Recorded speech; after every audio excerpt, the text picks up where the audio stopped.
Good morning friends, आपका स्वागत है अवसर क्लासेस में। आप आज मैं लेकर के आया हूं आप लोगों के लिए सिविल फर्स्ट ईयर की बीएमई और इलेक्ट्रिकल सेकेंड ईयर की पावर प्लांट की मर्ज क्लास। आप लोग ये ध्यान मत दीजिएगा कि दोनों की मर्ज क्लास है। जब तक दोनों के टॉपिक कॉमन रहते हैं तब तक आप दोनों लोगों की क्लासेस मर्ज रहे हैं। जैसे ही दोनों लोगों के टॉपिक अलग अलग हो जाएंगे, आपकी क्लासेस डिवाइड कर दी जाएंगी। सेकेंड ईयर इलेक्ट्रिकल की अलग हो जाएगी पावर प्लांट की, क्योंकि इसका टॉपिक जो है वो ब्रॉड है थोड़ा, और बीएमई का जो टॉपिक है ये थोड़ा छोटा है। तो इसकी वजह से अभी दोनों की कंबाइंड क्लासेस चल रही है। अब बात करते हैं पिछले टॉपिक की। तो क्लास सेकंड में हम लोगों ने बात करी थी कि प्रोसेस कितने प्रकार के होते हैं। तो उसमें हमने आपको बताया था आइसोबारिक, आइसोकोरिक, आइसोथर्मल और एडियाबैटिक प्रोसेस। इन चार प्रोसेस के बारे में हम लोगों ने पिछली क्लास में बात किया था। अब आज जब बात करेंगे हम लोग, तो आज बात करेंगे thermodynamics first law, thermodynamics second law और थर्मोडायनामिक्स का जीरोथ लॉ, उष्मागतिकी का प्रथम नियम, द्वितीय नियम और शून्यवां नियम। इसके बाद दो टॉपिक और बात करेंगे, पीएमएम 1 और पीएमएम 2 की। पीएमएम 1 और पीएमएम 2 का जो टॉपिक है वो फर्स्ट ईयर में ऐड नहीं है, तो इसलिए अगर आप पढ़ना चाहें, उससे आपका फर्स्ट लॉ और सेकंड लॉ थोड़ा ज्यादा मजबूत हो जाता है। तो अगर आप पढ़ना चाहें तो पढ़ सकते हैं। तो आज इसको टोटल टॉपिक है। दूसरी बात ये, आपकी और हमारी मेहनत रंग ला रही है, डेली सब्सक्राइबर बढ़ रहा है, तो आप लोग अपने फ्रेंड्स और रिलेटिव्स को ज्यादा से ज्यादा वीडियो शेयर करिएगा, जिससे हम लोग आगे बढ़े, लाइव आना शुरू करें। तो क्लासेस एक दिन में कम से कम 3 से 4 के बीच में हो जाएगी। अभी भी 2 क्लासेस डेली आप लोगों को मिल रही होंगी, केवल कल के दिन में एक क्लास रही होगी, शायद किसी कारणवश नहीं हो पाई थी। तो अब आते हैं सीधे अपने फर्स्ट टॉपिक पे, फर्स्ट लॉ ऑफ थर्मोडायनामिक्स।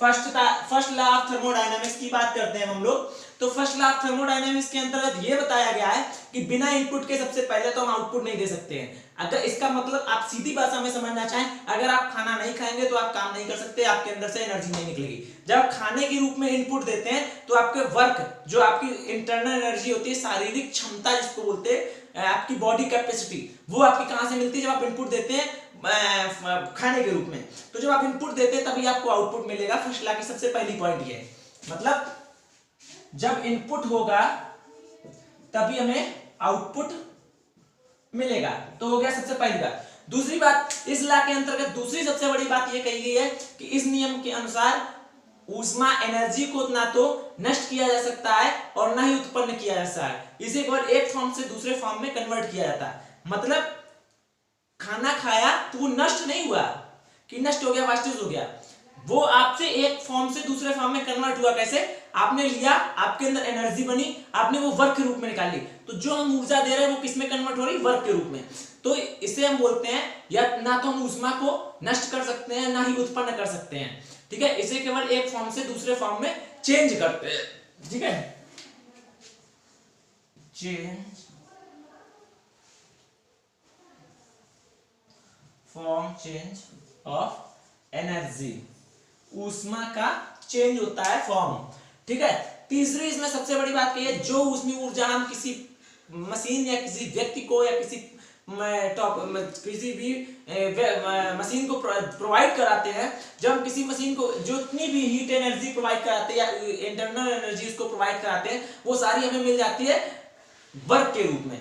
तो इसके अंतर्गत थर्मोडायनामिक सिस्टम को, किसी भी सिस्टम को दी गई कुल ऊष्मीय ऊर्जा तापमान या तो उसका टेम्परेचर बढ़ाएगी या फिर वर्क करेगी। जैसे मान लो हमने एनर्जी दी, dq दी, अगर वो वर्क कर रही है तो पहली बात तो या तो वो वर्क करेगी, दूसरा है जब तापमान बढ़ाएगी। और जब टेम्परेचर बढ़ता है तो उसकी इंटरनल एनर्जी, मतलब उसके अंतर जो अणु होते हैं उनकी एनर्जी बढ़ जाती है, उसको बोलते हैं आंतरिक ऊर्जा।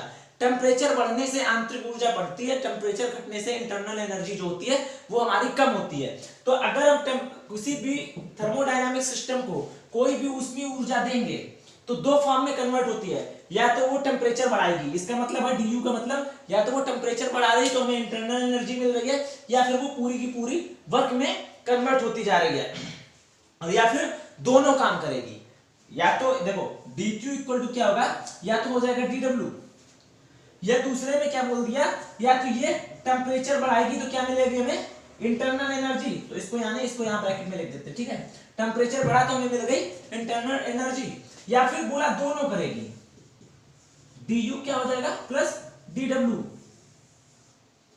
ठीक है। जब आइडियल कंडीशन हो जाएगी कि हाँ जितना हम इनपुट देते हैं उतना आउटपुट मिलेगा, तब हमारी हो जाती है du इक्वल टू 0, मतलब टेम्परेचर नहीं बढ़ेगा तो dq इक्वल टू हो जाता है सीधे सीधे dw। बट ये कंडीशन बहुत कम समय पे आती है, आइडियल कोई चीज नहीं होती कि आप जितना दो उतना आप उससे ले लो। ठीक है, तो बात करते हैं फर्स्ट लॉ की एक बार फिर से आपके नोट्स बनाने के लिए। फर्स्ट लॉ के अंतर्गत सबसे पहली बात ये कहेगी, पॉइंट नंबर 1, बिना इनपुट के हम आउटपुट किसी भी थर्मोडायनामिक सिस्टम से नहीं ले सकते हैं। दूसरी बात, यह ऊष्मा संरक्षण का नियम है, इसके अंतर्गत बताया गया है ना तो हम एनर्जी को मतलब नष्ट कर सकते हैं और ना ही उत्पन्न कर सकते हैं, केवल इसे फॉर्म चेंज करते हैं, एक फॉर्म से दूसरे फॉर्म में कन्वर्ट करते हैं। तीसरी बात इसमें कही गई थी, यदि हम किसी थर्मोडायनामिक्स को ऊष्मीय ऊर्जा हीट एनर्जी प्रोवाइड करें तो या तो वह उस सिस्टम का हीट बढ़ाएगी या टेम्परेचर बढ़ाएगी या फिर उसमें कुछ ना कुछ वर्क होगा, अथवा दोनों होंगे। अगर टेम्परेचर बढ़ाएगी तो du इक्वल टू dw, अगर वर्क करेगी केवल तो dq इक्वल टू dw, और अगर दोनों होगा तो dq equal to du plus dw। Where जहां पे आपका dq आपकी ऊर्जा जो दी गई है heat energy, du internal energy, dw आपका वर्क होता है। तो फर्स्ट लॉ ये था हमारा, और ये होगा कैसा, ये होगा एक साइकिल प्रोसेस। साइकिल प्रोसेस को कुछ हम इस तरीके से डिनोट कर सकते हैं, ये हमारा एक साइकिल प्रोसेस है कि मतलब अगर हम dw हटाना चाहें, वर्क को हम फिर दोबारा हीट एनर्जी में कन्वर्ट करना चाहें तो हम कन्वर्ट कर सकते हैं। ठीक है, तो ये था हमारा फर्स्ट लॉ। अब बात करते हैं सेकंड लॉ की।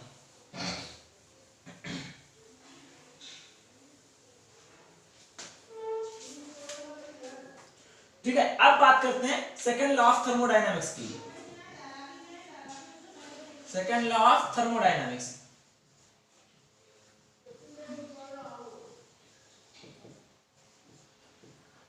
सेकंड लॉ ऑफ जो है थर्मोडायनामिक्स का, वो दो स्टेटमेंट पे है।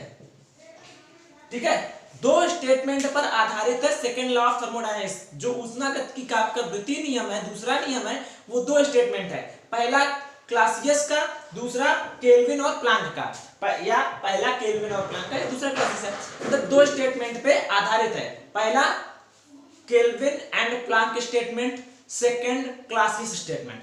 अब दोनों ने कहा क्या है, लगभग दोनों लोगों ने सेम बात कही है। मतलब अगर पहला जो कथन है क्लासियस का और दूसरा कथन जो केल्विन एंड प्लांक का, अगर जिन नियमों को क्लासियस का नियम उल्लंघन कर रहा है, ठीक है, उन्हीं नियमों का उल्लंघन केल्विन और प्लांक का नियम भी करता है। तो लगभग एट लास्ट यही लिखना पड़ता है कि दोनों के नियम लगभग दोनों लोगों के स्टेटमेंट एक समान है, मतलब जहां पे ये वायलेट करेगा वहां पे उनका नियम भी वायलेट करता है। अब बात क्या करते हैं, सबसे पहली टॉपिक की बात है कि सेकंड लॉ ऑफ थर्मोडायनामिक्स दो कथनों पर आधारित है, दो स्टेटमेंट पे आधारित, based on two statement. Thermodynamics second law based on two statement, first Kelvin and Planck statement, second Clausius statement. अब बात करते हैं सबसे पहले केल्विन और प्लांक स्टेटमेंट की।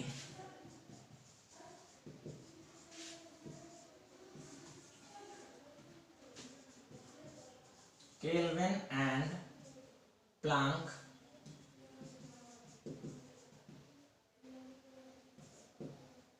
कथन, या बात करते हैं केल्विन एंड प्लांक स्टेटमेंट। ठीक है, kelvin and Planck statement. Kelvin और प्लांक ने क्या कहा था कि अगर हम ये चाहें कि केवल एक ही स्थान से हम ऊर्जा देते रहें, किसी एक स्थान से हम ऊर्जा देते रहें और हम आउटपुट प्राप्त कर लें, तो ये इम्पॉसिबल है। कि मतलब हम किसी एक ही स्थान से रिजर्वायर, देखो होता क्या मेन रूप से, जब कोई भी मशीन वर्क करती है दो चरणों में व्यक्त रहती है। पहला, मान लीजिए एक मशीन है, ठीक है, ये मशीन है आपकी, ठीक है, और ये तो करती क्या है, ये पहला इसके पास एक होता है स्रोत, पहला रिजर्वायर ये होता है और दूसरा स्रोत ये होता है, दूसरा रिजर्वायर ये होता है। होता क्या इसमें, पहला रिजर्वायर या तो हीट यहां से ग्रहण करेगा, फिर मशीन क्या करेगी, उसको वर्क और हीट एनर्जी दोनों मिक्स करके करेगी। ठीक है, तो जो वर्क मिलेगा हमें वो यहां मिल जाएगा और कुछ हीट एनर्जी हमारी लॉस हो जाती है, वो हम यहां से वातावरण में ट्रांसफर कर देते हैं। तो ये होता है मेन रीजन, हर मशीन इसी प्रकार वर्क करती है। अगर एग्जांपल देना चाहे तो रेफ्रिजरेटर, ठीक है, तो रेफ्रिजरेटर क्या करता है आपका, मशीन के अंदर से जितनी भी उसके अंदर हीट होती है उसको क्या करता है, वातावरण में छोड़ देता है। तो उसमें होता क्या है, और वर्क हमें क्या मिलता है, ठंडक के रूप में। तो बार बार खोलते हैं तो कुछ ना कुछ, जितनी वो ठंडा करने का प्रयास करती है तो कुछ ना कुछ लॉसेस होते हैं, तो वो लॉसेस हमें यहाँ पे मिलते रहते हैं। अब यहाँ पे क्या मिला, जिसने उसने एनर्जी लगाई, जो वर्क मिला, वो थोड़ा बाहर हमने खोल दिया, वो फिर से गर्म हो गया। तो यही रीजन होता है। ठीक है, कभी कभी क्वेश्चन पूछ देता है, यदि हम रेफ्रिजरेटर का दरवाजा खुला छोड़ दें और रेफ्रिजरेटर को चालू कर दें तो कमरे का तापमान बढ़ेगा या घटेगा? तो हमेशा याद रखिएगा, कमरे का जो टेम्परेचर होता है वो बढ़ना स्टार्ट हो जाता है, क्योंकि यहां से आगे से वो ठंडा करने का प्रयास करा, लेकिन पीछे से वो जो कमरे की हीट एनर्जी ले रही है वो पीछे से एब्जॉर्ब करके पीछे से बाहर निकालना शुरू कर देती है। तो बाहर निकली वाली भी तो जो आपकी रेफ्रिजरेटर की एनर्जी है वो भी तो कमरे में वो ज्यादा मात्रा में निकल रही है और आपका ठंडक कम मात्रा में हो रहा है। तो इसीलिए कमरे का टेम्परेचर हमेशा बढ़ता है अगर आप रेफ्रिजरेटर का दरवाजा खुला छोड़ दें। ठीक है, तो अब बात करते हैं केल्विन और प्लैंक स्टेटमेंट की। तो केल्विन और प्लैंक ने कहा क्या था, केल्विन और प्लैंक ने ये कहा था कि ऐसा इम्पॉसिबल है कि हम केवल एक रिजर्वायर ले लें और हम वर्क प्राप्त करते रहें, क्योंकि दूसरा रिजर्वायर हमें चाहिए, जो हमारे लॉसेस होते हैं वो हम रिजर्वायर में दूसरे वाले में छोड़ देते हैं। तो केल्विन और प्लैंक स्टेटमेंट के अनुसार ऐसी मशीन बनाना इम्पॉसिबल है जो केवल एक ही स्रोत से ऊष्मा लेकर उसे कार्य में परिवर्तित करते रहे।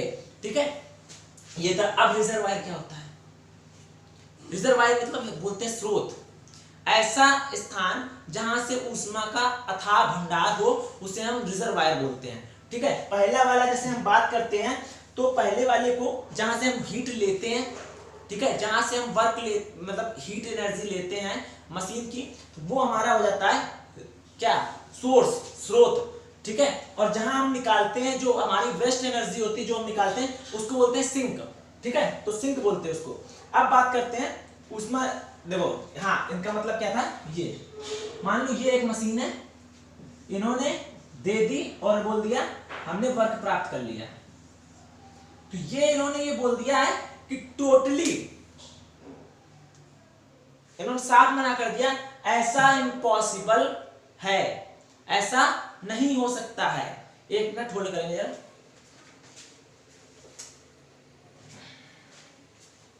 गर्मी लग रही, थोड़ा फैन ऑन किया। ठीक है, तो इन्होंने ये बोला है कि अगर हम यहां से आपको टेम्परेचर दें, ठीक है, पहला हमारा जो पहला सोर्स है, यहां से हमने आपको एनर्जी दी और आप ये बोलते हैं हमने इसको सीधे सीधे पूरा वर्क में कन्वर्ट कर दिया, हम सिंक यूज नहीं करेंगे, तो ये इम्पॉसिबल सी चीज है, ये पॉसिबल नहीं है। तो पहला स्टेटमेंट केल्विन और प्लैंक का यही बोल रहा है कि ऐसी कोई भी मशीन बनाना इम्पॉसिबल है जो केवल एक ही स्रोत पे वर्क करती रहे, दूसरे स्रोत की उसे आवश्यकता ना पड़े। ठीक है, तो पहला स्टेटमेंट तो हो गया। इसके बाद हमारा है कौन सा, सेकंड स्टेटमेंट। उसके बाद तीन चीजें और बताएंगे आपको। सेकंड, हाँ, दूसरा स्टेटमेंट इन्हीं का अभी बाकी है ना। दूसरा है केल्विन प्लैंक क्लासियस का, क्लासियस कथन। ठीक है, अब बात करते हैं क्लासियस कथन की। तो क्लासियस ने क्या कहा था? क्लासियस ने यह कहा था कि ऐसी कोई भी मशीन बनाना इम्पॉसिबल है। तो उन्होंने भी कहा था ऐसी एक कोई मशीन बनाना इम्पॉसिबल, इन्होंने भी यही भी कह दिया, ऐसी कोई भी मशीन बनाना इम्पॉसिबल है जो लो टेम्परेचर से लो टेम्परेचर को हाई टेम्परेचर पर ट्रांसफर कर दे। मतलब क्या कहा इन्होंने कि ये एक रॉड है, ये मान लो हमने आयरन की एक रॉड है, लोहे की एक छड़ है, ठीक है, ये लोहे की छड़ थी, इसको हमने क्या किया, इस सिरे पर इन्होंने क्या किया, इस सिरे पर इन्होंने इसको गर्म करना शुरू कर दिया, ठीक है, और इस सिरे पर इन्होंने इतने सिरे को पानी में डुबो के रखा है, ठीक है। तो यहाँ पे क्या हो रहा है, टेम्परेचर हाई हो रहा है, और इतने एरिया में जितना ये डार्क हो गया, यहाँ पे टेम्परेचर पानी का जो है उसी में रख के रखा है। तो उन्होंने ये कहा कि ये चीज इम्पॉसिबल है कि यहाँ से कम टेम्परेचर इधर की ओर ट्रांसफर होना शुरू हो जाए, बल्कि होता क्या रियल में, हीट एनर्जी ट्रांसफर होने लगती है, अधिक ऊर्जा से टेम्परेचर ट्रांसफर होता है लो टेम्परेचर की ओर। तो उन्होंने यही कहा है कि ऐसी कोई भी मशीन बनाना इम्पॉसिबल है जो लो टेम्परेचर को हाई टेम्परेचर पर ट्रांसफर कर सके, जो लो टेम्परेचर को हाई टेम्परेचर पर ट्रांसफर कर सके बिना किसी, किया जा सकता है। उन्होंने आगे एक वर्ड और लगाया, अपन लोग कह रहे हैं हम तो कर देंगे, थोड़ा फोर्स लगाएंगे, बल लगाएंगे, इसको उठा के यहां रखेंगे, करो, होने लगेगा नहीं। तो उन्होंने आगे बोला है ऐसी कोई भी मशीन बनाना इम्पॉसिबल है जो लो टेम्परेचर को हाई टेम्परेचर पर ट्रांसफर करे बिना किसी एक्सटर्नल वर्क अप्लाई किए। मतलब जब तक आप एक्सटर्नल वर्क अप्लाई नहीं करेंगे तब तक ऐसा इम्पॉसिबल है। अगर हम बात करें फ्रिज की, फ्रिज ठंडी क्यों करती है? अगर आप उसको एक्सटर्नल वर्क वो नहीं दे रहे हैं, क्या एक्सटर्नल वर्क लाइट के रूप में आप एक्सटर्नल वर्क देते हैं उसको, तभी वो अंदर की लो एनर्जी को, हीट एनर्जी है जो बाहर ट्रांसफर कर रही है, लो टेम्परेचर से हाई टेम्परेचर पर उसमें फेंक रही है। अगर आप हीट देना बंद कर दो तुरंत बाहर वाली अंदर जाने लगती, फ्रिज 2 या 4 घंटे में गर्म हो जाती है। सही है ना? आप खूब बंद रखो, एक बार भी मत खोलना। पूरे दिन आपके घर में लाइट आए, फ्रिज एकदम ठंडी हो, जमी पड़ी हो, ठीक है, आप स्विच बंद कर देना, अब लाइट 12 घंटे के लिए, अगले दिन सुबह उठोगे फ्रिज ठंडी नहीं मिलेगी, क्योंकि जो बाहर की एनर्जी है वो अंदर हाई टेम्परेचर से लो टेम्परेचर पे अपने आप चली गई बिना कुछ किए। लेकिन लो टेम्परेचर की एनर्जी हाई टेम्परेचर पे नहीं जाती है बिना किसी एक्सटर्नल वर्क के। ये कहा था क्लासियस ने का अपने स्टेटमेंट में। ठीक है, तो दोनों स्टेटमेंट हो गए हमारे पास।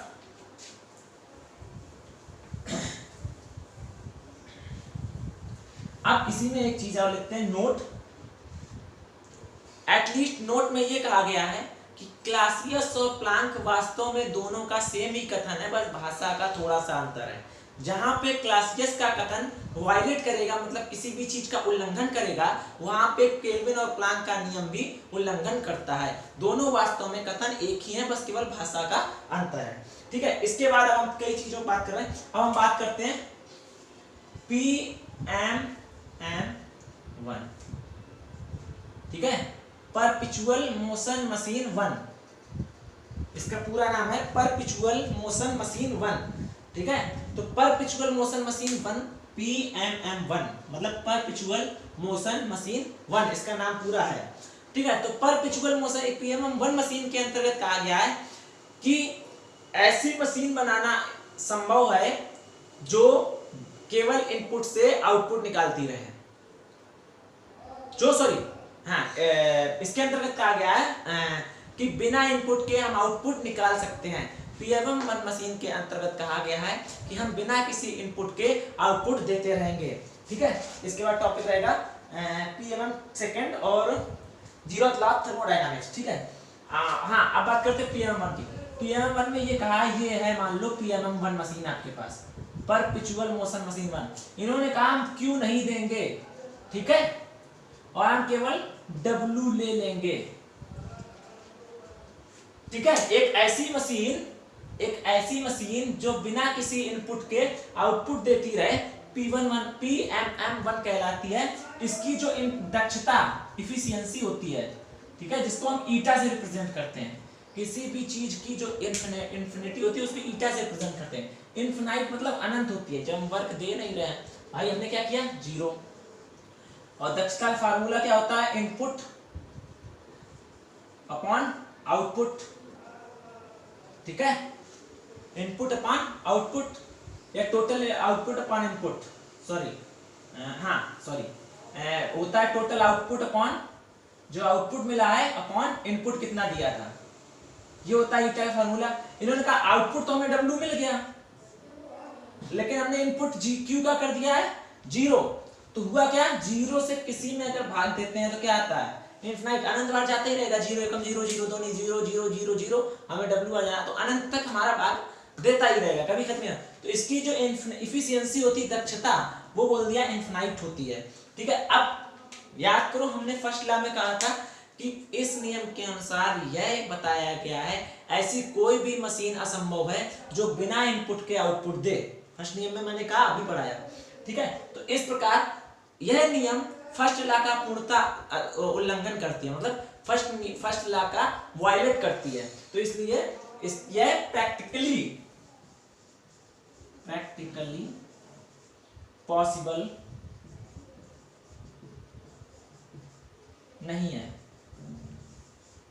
एट लास्ट पॉइंट यही है कि प्रैक्टिकली पॉसिबल नहीं है। अब देखो एक बार फिर से इसको समझते हैं कि हम एक ऐसी मशीन जो बिना किसी इनपुट के आउटपुट दे PMM1 मशीन कहलाती है।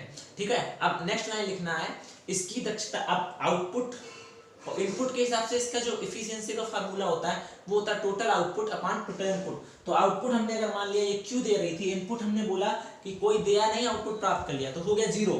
तो हो गया W/0। अगर इफिशियंसी क्या होगी इनफिनाइट, तो इसकी जो इफिशियंसी या दक्षता होती है वो इनफिनाइट होती है। ठीक है, थर्ड आती है ऊष्मागतिकी के प्रथम नियम के अनुसार, थर्मोडायनामिक फर्स्ट नियम के अनुसार किसी भी ऐसी कोई भी मशीन बनाना पॉसिबल नहीं है जो बिना इनपुट के आउटपुट दे। अतः ये मशीन ऊष्मागतिकी थर्मोडायनामिक फर्स्ट लॉ का उल्लंघन या वायलेशन करती है, इसलिए यह प्रैक्टिकल पॉसिबल नहीं है, ये एक इमेजिनरी काल्पनिक बात है। जब इनसे कहा गया था, जिन महाशय ने ये दिया था रूल कि हम ऐसी मशीन बना देंगे, जब इनसे कहा भैया आपने बना तो दी, आपने थ्योरी तो दे दी कि पॉसिबल है, आप हमें प्रैक्टिकली करके दिखाओ ऐसी जो बिना इनपुट के आउटपुट दे, तो ये बोले भैया नहीं होगा, किताबी में रहने दीजिए, मेरी थ्योरी वो ज्यादा सही है, हम अपना नाम नहीं दे रहे इसीलिए, बस इसको यही नाम दे दो, परपेचुअल मोशन मशीन 1। ये पूरी बात थी, जब इसको आप पढ़ेंगे डीपली तो समझ आएगा। ठीक है, तो perpetual motion machine practically possible नहीं है। ठीक है, अब बात करी जाती है परपेचुअल PMM2 की। ठीक है, एक तरफ इसको भी लिख लेते हैं, एक तरफ इसको भी लिख लेते हैं। हाँ क्या थी, पहले PMM1, इसमें क्या कहा गया है कि इनपुट हम दे नहीं रहे हैं, आउटपुट हम प्राप्त करेंगे।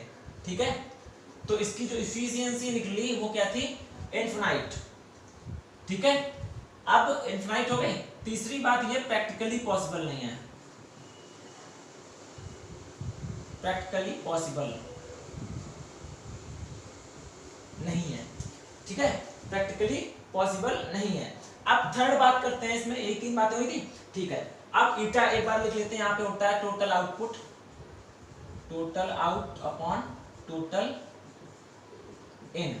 ठीक है, ये फार्मूला का टोटल आउट की अगर हम बात करें तो हमने क्या दिया है, W मिला क्या है 0, तो ये कहां से आ गई इनफिनाइट। ये हो गई PMM1। अब हमने PMM2 की बात करी।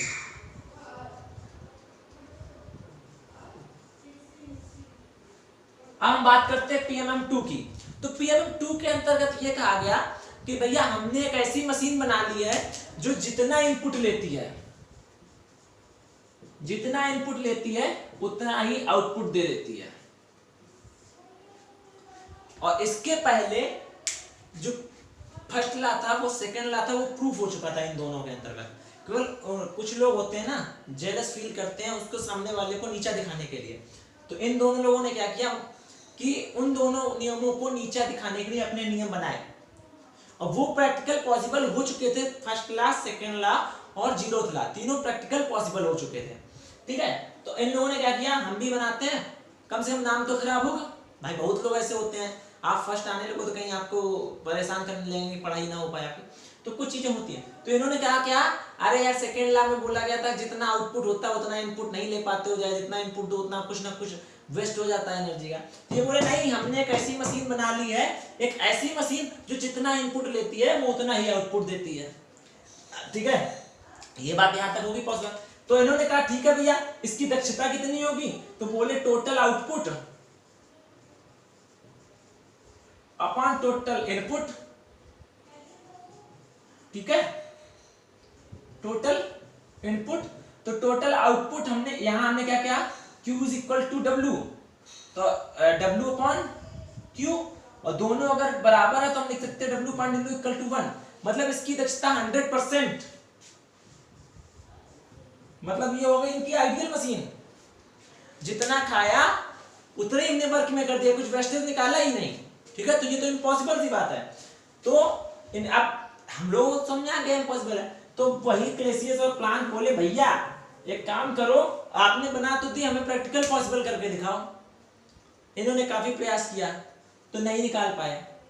तब अब एटलीस्ट जो मेन जो वर्क हमारे पास होती हैं, जो मेन मशीनें होती हैं, उनकी जो एफिशिएंसी होती है वो हमेशा 50 से 65% के बीच में ही होती है। कोई भी ऐसी मशीन नहीं है जो 65% से ज्यादा जाए, बहुत ज्यादा जाती है 70%, बस इससे ज्यादा कोई मशीन दक्षता नहीं देती है, इतना वास्टेज होता है। ठीक है, तो अब ये बोले भैया 100% करके दिखाओ, तो बोले नहीं हो रहा भैया, अब क्या करें? तो बोले ठीक है हार मान लो। तो इन्होंने भी नीचे लिख दिया कि हमारी मशीन PM2 मशीन क्लेसियस और प्लांक के स्टेटमेंट अतः ऊष्मागति के द्वितीय नियम का वायलेशन करती है, अतः यह भी प्रैक्टिकली पॉसिबल नहीं है।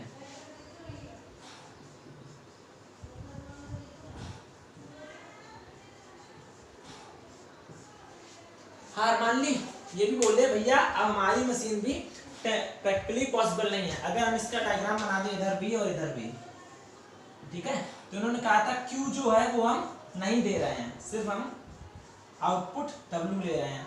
ठीक है, यहाँ पे लिख दो PM1 परपेचुअल मोशन मशीन हो। इन्होंने क्या कह दिया, हम Q जितना दे रहे हैं उतना ही W ले रहे हैं। ठीक, जितना Q ले रहे हैं उतना ही W हम दे रहे हैं। ये हो गई PM2। बाद में ये हुआ भैया प्रैक्टिकली पॉसिबल नहीं, ऊष्मागतिकी के द्वितीय नियम का उल्लंघन करता है। ऐसी कोई मशीन नहीं है जो जितना इनपुट ले उतना आउटपुट दे, मतलब कुछ ना कुछ वेस्टेज हर मशीन में होता है। ठीक है, तो यहाँ तक का आज का टॉपिक हुआ है। इसके बाद कल हम पढ़ाएंगे आपको जीरोथ लॉ और ये बताएंगे उसका नाम जीरोथ लॉ क्या पड़ा। ठीक है, तो thank you very much and जुड़ने के लिए बहुत बहुत धन्यवाद। आप लोग ज्यादा से ज्यादा वीडियो को शेयर करें अपने फ्रेंड्स और रिलेटिव्स के पास, जिससे ज्यादा से ज्यादा लोग हमसे जुड़े, हम लोग लाइव आए, ज्यादा से ज्यादा क्लासेस करें, क्योंकि अभी हमारे पास सिर्फ 3 ही क्लासेस या 4 चल रही हैं। पहली क्लास मैकेनिक्स, दूसरी क्लास आपकी पावर प्लांट, ठीक है, अगर इसी में 2 मान ले तो तीसरी क्लास चल रही BMEE की, और चौथी क्लास मैकेनिकल सेकेंड ईयर की हमारी हाइड्रोलिक्स की। और वैसे तो ये एक सब्जेक्ट होता है हाइड्रोलिक का अपना था सिविल सेकेंड ईयर में, लेकिन सिविल सेकेंड ईयर की वो 3rd सेमेस्टर में था, तो अभी सिविल सेकेंड ईयर, ठीक है, civil final year, mechanical final year, electrical final year, electrical first year के इसके अलावा जो सब्जेक्ट है उनकी क्लासेस नहीं चल रही हैं। तो ज्यादा से ज्यादा शेयर करें जिससे 1000 सब्सक्राइबर हो। हम नए टीचरों से बात कर चुके हैं आप लोगों के लिए, बहुत जल्दी नए टीचर आएंगे। कल आप लोगों के लिए, आप लोगों को कल 10 या 11 बजे तक टाइम टेबल मिल जाएगा। अगर कल संडे है ना, हाँ कल संडे है, तो आपको कल 11 बजे आपको टाइम टेबल मिल जाएगा, उसी के हिसाब से आपकी डेली क्लासेस चलेंगी। अभी इन्हीं 4 का 5 का क्लास सब्जेक्ट का मैं आपको टाइम टेबल बना के दूंगा। जैसे ही 500-600 हमारे सब्सक्राइबर होते हैं, हम नए टीचर बुला के आपकी सेवा में उपस्थित कर देंगे। तो जय हिंद, लगे रहिए, हम भी लगे हैं। शेयर करिए, सब्सक्राइबर करिए जो लोग नए हैं। जय हिंद।